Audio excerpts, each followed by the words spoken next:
বিসমিল্লাহির রহমানির রহিম। আলহামদুলিল্লাহ, আমাদের 30টা রোজা আমরা কভার করছি। 30টা রোজা শেষ হয়েছে। আল্লাহ সুবহানাহু ওয়া তাআলা আমাদেরকে রোজা কবুল করে আমাদের সকল গুনাহ মাফ করে দেখ, সেটাই আমাদের আশা, সেটাই আমরা দোয়া করি। সো রোজার মাস শেষ আলহামদুলিল্লাহ, কিন্তু রোজার ট্রেনিংটা যেটা আমরা এই একটা মাস ট্রেনিং নিচ্ছি, সেই ট্রেনিংটাই কিন্তু আমাদের এখন রোজার পরে ধরে রাখতে হবে। এবং প্রবলেমটা হয়ে যায় সেটাই যে আমরা মনে করি রোজা একটা, আনফর্চুনেটলি শয়তান আমাদেরকে সেই জিনিসটা ওয়াসওয়াসা করে যে রোজা শেষ, এখন আমরা গুনাহ করার অফ ছিল, এখন গুনাহ করা আমরা অন করে দিব, কোনো প্রবলেম নাই, এরকম একটা মেন্টালিটি চলে আসে। সেই মেন্টালিটি থেকে আমাদের সাবধান থাকতে হবে যেন আমরা সেরকম ধরনের মেন্টালিটির মধ্যে না পড়ে যাই। হ্যাঁ, স্বাভাবিকভাবে রোজার মধ্যে আমাদের যে ইমানের লেভেল ছিল, যে পরিমাণ আমরা ইবাদত করছি, যেভাবে আমরা রাত্রে কোরআন পড়ছি, আমরা যেভাবে তাহাজ্জুদ পড়ছি বা তারাবি পড়ছি, সেই লেভেলের ইবাদত এবং ইমান আমাদের এখন সেই লেভেলে আমাদের এখন রেগুলার সময় পৌঁছানো সম্ভব না, যে আমরা সেই লেভেলে পৌঁছাতে পারবো না রমজানের বাইরে, সেটাই স্বাভাবিক। কিন্তু আমরা যে লেভেলটাতে ছিলাম সেটা থেকে যদি আবার ধাপাস যদি একদম নেমে যাই, তাহলেও আবার সমস্যা। আমাদের বেসিক যেটা আমাদের টার্গেট থাকবে সেটা হলো যে রোজার আগে, রমজানের আগে আমরা যে লেভেলে ছিলাম, রোজার সময় আমরা একটা লেভেল আমাদের ইমপ্রুভ করলো, কিন্তু রোজার পরে যেন আমরা আবার সেম লেভেলে না চলে যাই। অনেকটা এক্সাম্পল দিয়ে যদি বলা হয় যে একটা মানুষ যদি 1 মাস এক্সট্রিম ওয়ার্কআউট করে জিমে গিয়ে যে ওয়ার্কআউট করার পরে 1 মাস পরে তার প্ল্যান হলো সে নিজেকে ফিট করলো 1টা মাস, এন্ড দেন এই ফিটনেসটাকে সে ধরে রাখতে চায়।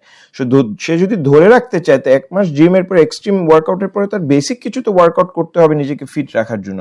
কিন্তু সেটা না করে যদি সে এখন রেগুলার বেসিসে জাঙ্ক ফুড খাওয়া শুরু করে আর কোনো এক্সারসাইজ না করে, তাহলে তো এই 1 মাসের যে ওয়ার্কআউটটা করা হচ্ছে সেটা পুরাটাই ওয়েস্ট হয়ে যাবে।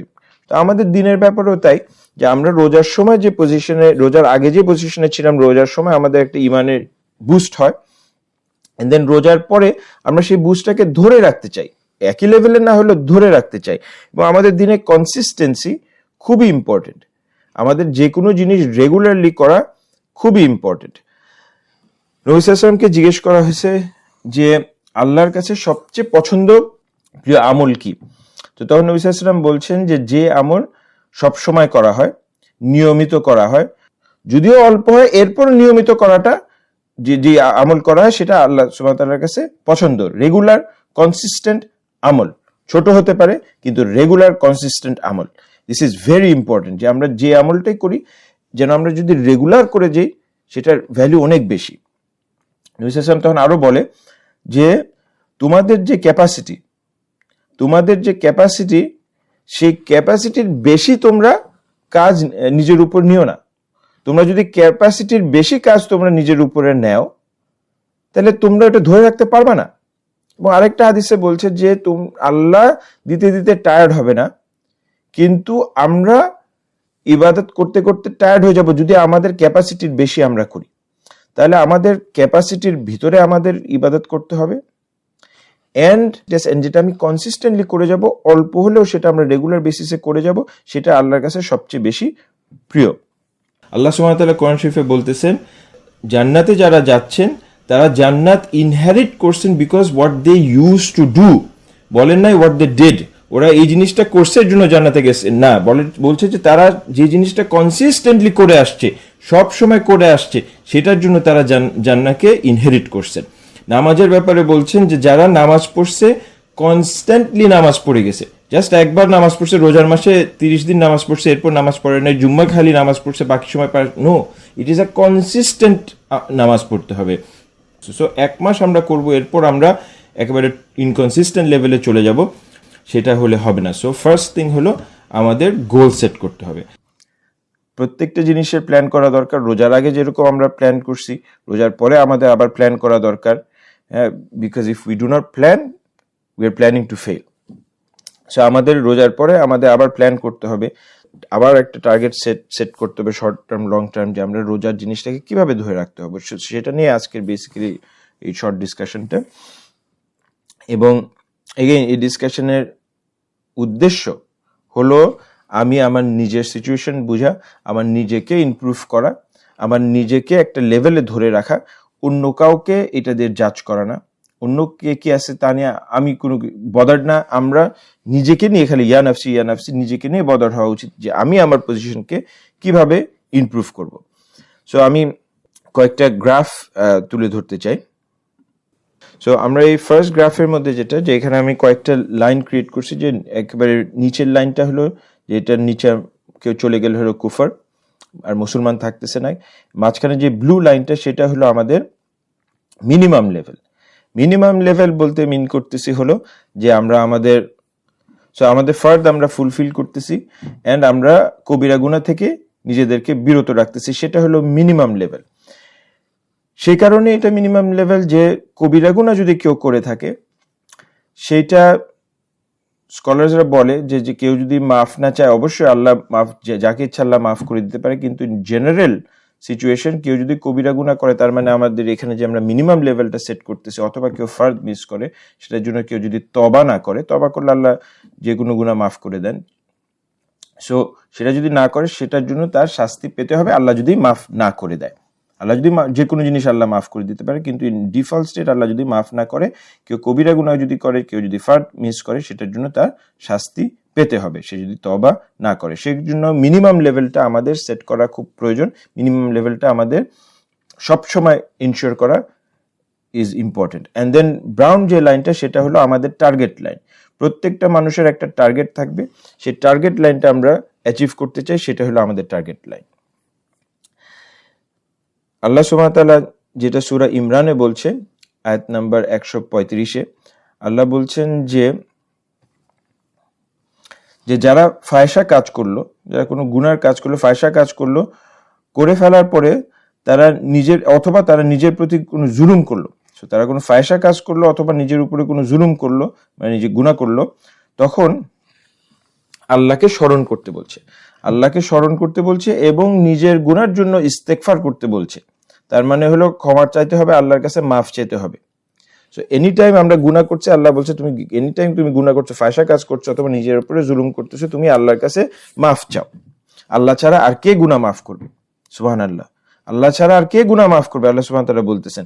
এন্ড দেন আল্লাহ আবার একটা ছোট্ট কন্ডিশন বলতেছেন, এবং যারা এই কাজটা করতেছে, যারা এই গুনাহটা করতেছে, জেনে বুঝে তারা পুনরায় করতে থাকে না। তার মানে অনলি কন্ডিশন দেয়া হয়েছে যে এই কাজটা যারা পারসিস্টেন্টলি জেনে বুঝে বারবার করতেছে, এই মানুষ না, যারা ভুলে গুনাহ করে ফেলতেছে, গুনাহ করার পরে আল্লাহর কাছে মাফ চাচ্ছে, এন্ড তারা জেনে বুঝে এই গুনাহটা বারবার আবার করতেছে না, সো তাদেরকে আল্লাহ সুবহানাহু ওয়া তাআলা মাফ করে দিবেন। অনলি জায়গা এখানে কন্ডিশনটা কি রাখছে, যে জেনে বুঝে সে বারবার এই গুনাহটা করতেছে না। সো আমাদের মিনিমাম লেভেলটা অ্যাটেন্ড করতে হবে। মিনিমাম লেভেলটা অ্যাটেন্ড করার পরে আমাদের এই মিনিমাম লেভেলটা ধরে রাখতে হবে। জাস্ট টু এক্সপ্লেইন ফার্দার, তো একবার এক বেদুইন নবী সাল্লাল্লাহু আলাইহি ওয়াসাল্লামের কাছে আসলেন, তো উস্কো চুল নিয়ে আসছে, আসার পরে বলছি, ইয়া রাসূলুল্লাহ, আপনি আমাকে বলেন যে আল্লাহ সুবহানাহু ওয়া তাআলা কি কি কম্পালসারি রিকোয়ারমেন্ট দিছে, নামাজের ব্যাপারে কি কি কম্পালসারি রিকোয়ারমেন্ট দিছে বলেন। তো আমি বললো যে এরকম 5 ওয়াক্ত নামাজ পড়তে হবে, এন্ড দেন তুমি অ্যাডিশনালি নফল পড়তে পারো।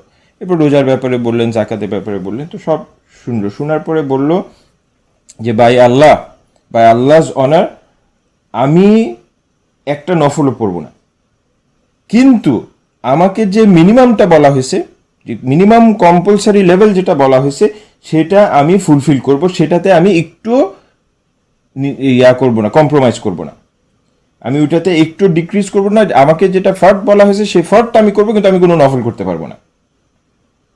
সেটা বলে হেঁটে চলে গেছে। তো হেঁটে যখন সে চলে যাচ্ছে, তখন নবী সাল্লাল্লাহু আলাইহি ওয়াসাল্লাম বলতেছেন, এই লোক যদি সত্যি কথা বলে থাকে, তাহলে সে সাকসেসফুল হবে, তার মানে সে জান্নাতি হবে। আমরা তাহলে সূরা ইমরানের আয়াত থেকে যেটা বুঝতে পারতেছি এবং এই হাদিস থেকে যেটা বুঝতে পারছি, সেটা হলো যে আমরা যদি কবিরা গুনাহ থেকে নিজেদেরকে বিরত রাখি এবং আমরা যদি ফার্দগুলা করি এবং ফার্দদের থেকে আমাদের নিজেদের লেভেলের থেকে নিচে না নামাই, তার মানে আমরা ফার্দ করতেছি, ফার্দ আমাদের কোনো বাদ না যায়, তাহলে আমরা জান্নাতের সুযোগ আমাদের থাকতেছে বিইذনিল্লাহ। তার মানে হলো মিনিমাম লেভেল করলেও আমাদের জান্নাতে যাওয়া সম্ভব। কিন্তু তাহলে আমরা কেন মিনিমাম লেভেল নিয়ে স্যাটিসফাইড না? মিনিমাম লেভেলে আমরা স্যাটিসফাইড না সেই কারণেই যে আমরা যে নামাজ পড়তেছি সেই নামাজটা যে আমার অ্যাকুরেট হচ্ছে সেটা তো আমি জানি না।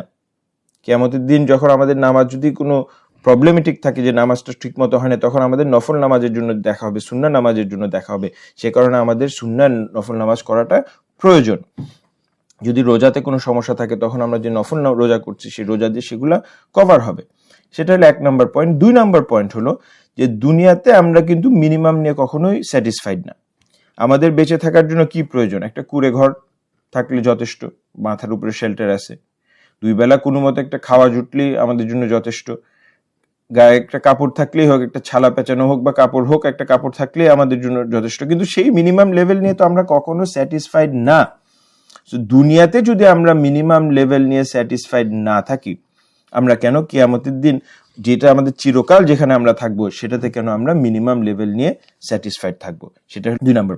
অ্যান্ড থার্ড পয়েন্ট হলো যে আমরা যেহেতু দুনিয়াতে সারাক্ষণ আমাদের গোল হলো ম্যাক্সিমাম, কিভাবে আমার টাকা যেটা আছে এই টাকাটা দিয়ে আমি কিভাবে একটা ইনভেস্ট করতে চাইলে এমন ইনভেস্ট করবো যেটা ম্যাক্সিমাম আমি রিটার্ন পাবো।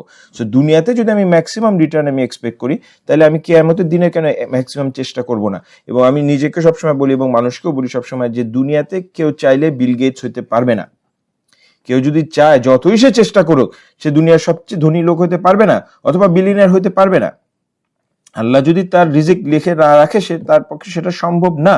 কিন্তু কিয়ামত নেক্সট জীবনে আমরা যদি জান্নাতে যাই, জান্নাতে বেস্ট জান্নাতে যাওয়া, জান্নাতুল ফেরদৌসে যাওয়া আমাদের সবার সুযোগ আছে। নবীজি সাল্লাল্লাহু আলাইহি ওয়াসাল্লামের সাথে একসাথে জান্নাতে যাওয়ার সবার সুযোগ আছে।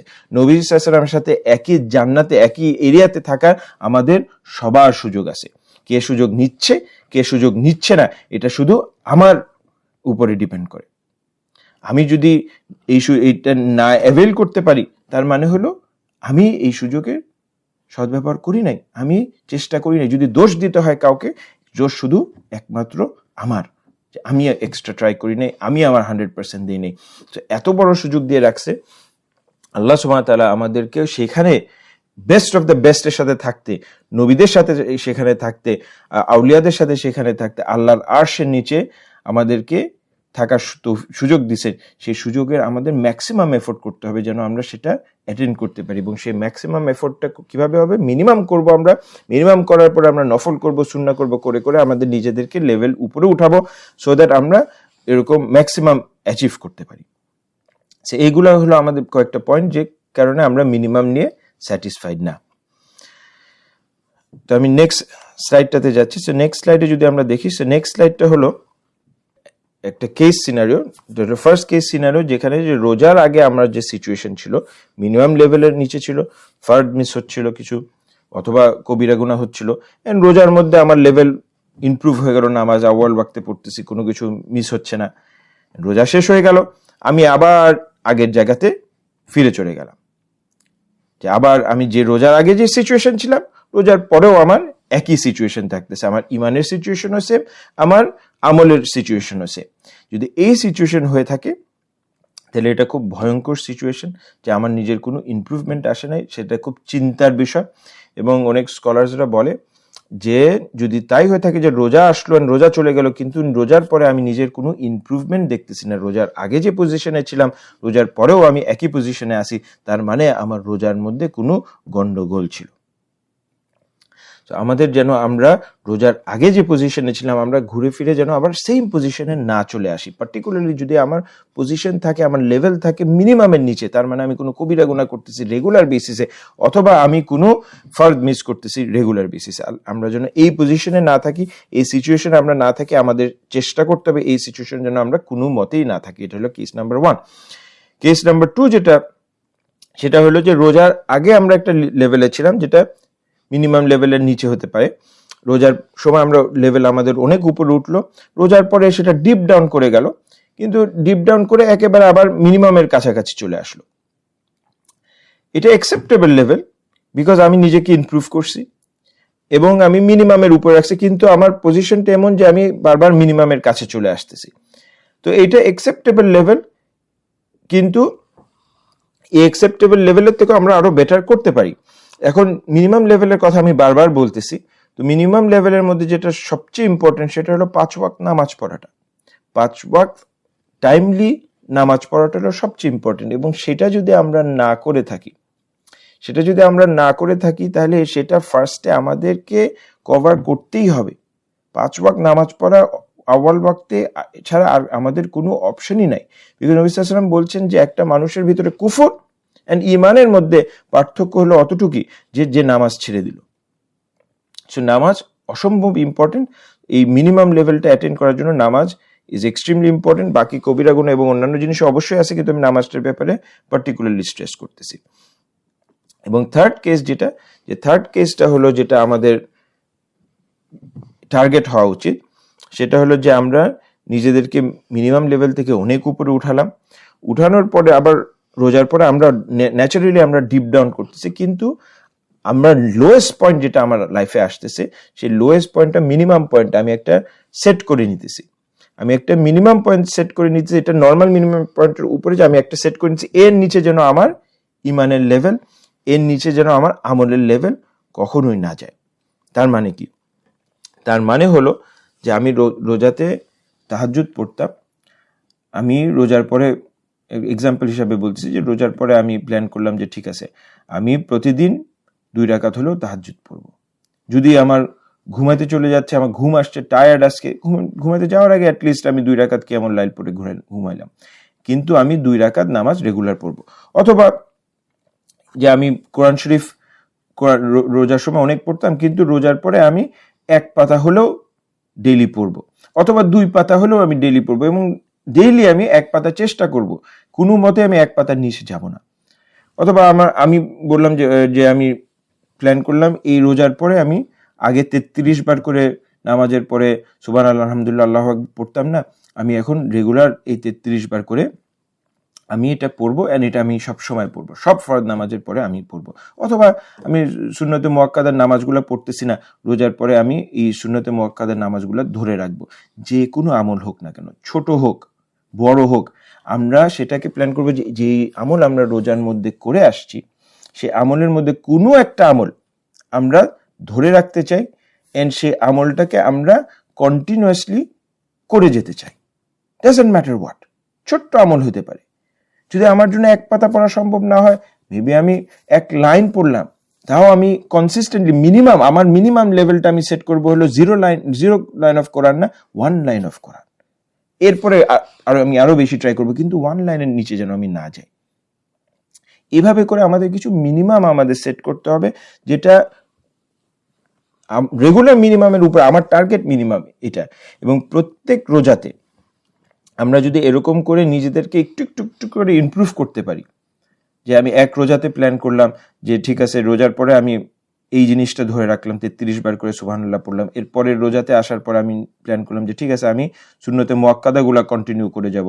এরপরের রোজাতে আমি বললাম ঠিক আছে আমি তাহাজ্জুদগুলা কন্টিনিউ করে যাব। আমরা যদি এইভাবে করে নিজেদেরকে প্রত্যেকটা রোজাতে একটা টার্গেট সেট করি যে এটা আমার মিনিমাম টার্গেট, এটা আমি অ্যাটেন্ড করব, এর নিচে আমি নিজেদেরকে যাব না, করে করে নিজেদেরকে যদি প্রতি রোজায় আমরা ইমপ্রুভ করতে থাকি, এক পর্যায়ে গিয়ে আমরা তাকায় দেখব যে আমরা বহু লম্বা পথ চলে আসছি।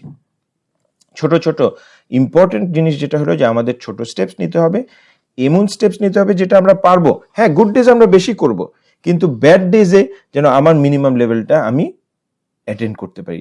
সেভাবে করে আমাদের হ্যাবিট ডেভেলপ করে ফেলতে হবে প্রত্যেকটা রোজার থেকে। এই রোজার থেকে আমি এই ভালো হ্যাবিটটা অ্যাটেন্ড করছি এবং সেটা আমি কনসিস্টেন্টলি প্রতিদিন আমি করে আসতেছি।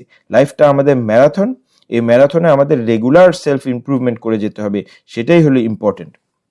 এবং সেই জিনিসটাই আমরা যদি করতে পারি তাহলে আমরা রোজার ট্রু বেনিফিটস আমরা পাবো। এবং আমাদের এভাবে করে স্টেপ বাই স্টেপ আমরা আগায় যেতে হবে এবং আমাদের রোজার ট্রেনিংগুলোকে আমাদের ধরে রাখতে হবে। হ্যাঁ, 100% সব ট্রেনিং আমরা ধরে রাখতে পারবো না, কিন্তু যতটুক হলো কিছু হলো আমরা যেন প্রত্যেকটা রোজার কিছু ট্রেনিং ধরে রাখতে পারি। আল্লাহ সুবহানাহু ওয়া তাআলা আমাদের এই রোজার ট্রেনিংগুলোকে ধরে রাখার তৌফিক দান করুক।